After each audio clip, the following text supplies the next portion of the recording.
so standing up on a box, you can pick a smaller box if you need to, or even a higher box. We're going to use the TRX at the start just to get used to the movement. What I want you to do, take the leg that's going to go back off the box, and you're going to really sit the hips back, putting a little bit of pressure in the TRX, and go as deep as your knee allows, right? If it's all the way to the floor at the back, then great.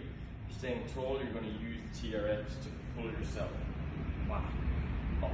So it allows you to go into a bit of a deeper range of motion, but the TRX keeps the pressure off the knee. So back come, hips back leg to the floor.